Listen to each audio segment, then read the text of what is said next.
नमस्कार, मेरा नाम है आलोक कुमार राठौर।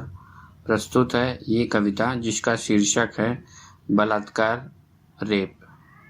जैसे कि लोगों को ज्ञात है कि समाज में नारियों के ऊपर बहुत ही दुराचार हो रहे हैं, तो उनकी आवाज़ बनकर मैंने उनके लिए समर्पित कुछ पंक्तियाँ पेश की हैं जो इस प्रकार हैं। समाज का वह घिनौना काम या यूँ कहें सबसे बड़ा दुष्कर्म होता है। वैसे तो हमारे देश में नारी को देवी की तरह पूजते हैं, माँ दुर्गा, माँ लक्ष्मी व अन्य नामों से भी पूजा करते हैं, मगर क्या यह समाज एक नारी को सभ्य दृष्टि से देखता है? नहीं, क्योंकि उसे तो सिर्फ अपने घर की स्त्रियों में ही बहन और माता नजर आती है, मगर दूसरों को वह वासना की नज़र से देखता है। तभी तो सड़क पर जाते हुए नारी को देख अभद्र टिप्पणी करता है। कुछ लोग तो अपने वासना में इतने लिप्त होते हैं कि जो उनके साथ दुष्कर्म कर उनको हमेशा के लिए सुला भी देते हैं। वो व्यक्ति क्या नारी की महानता और दर्द समझेंगे, जिन्होंने कभी स्त्री को अपने बराबर ना समझा और न कभी दर्जा दिया। उन हैवानों को शर्म नहीं आती होगी जो नारी के अमृत तुल्य आंचल को अपने नापाक हाथों से अपवित्र करते होंगे। बस उसी क्षण उन्होंने अपने माँ के दूध के कर्ज को भी दूषित किया होगा।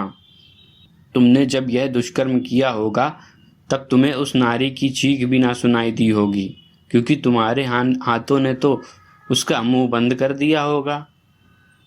तुमने तब उसकी आत्मा तक को छलनी किया होगा। अपना मतलब निकल जाने पर उसको यूं ही कहीं छोड़ दिया होगा।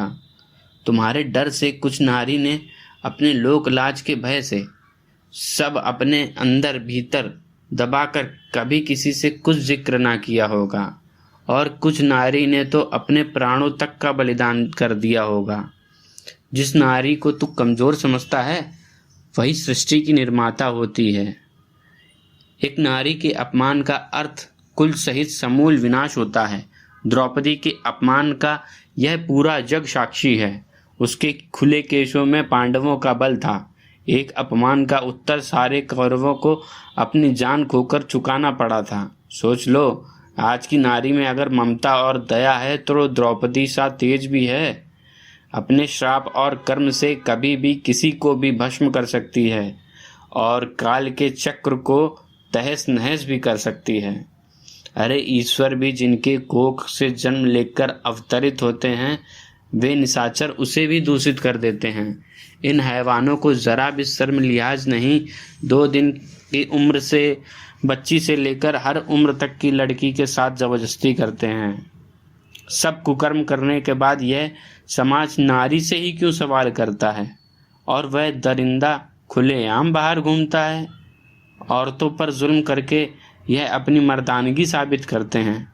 असली मर्द एक औरत के सम्मान और रक्षा के लिए अपने प्राणों को बलिदान करने से कभी पीछे नहीं हटते हैं। बहुत हुआ, बहुत हुआ। अब इंसाफ के लिए मोमबत्तियां जलाना। अब ऐसे दरिंदों को खुलेआम बीच सड़क पर जलाना होगा। अन्याय का जवाब हमें अन्याय से ही देना होगा। अन्याय का जवाब हमें अन्याय से ही देना होगा। बहुत बहुत शुक्रिया।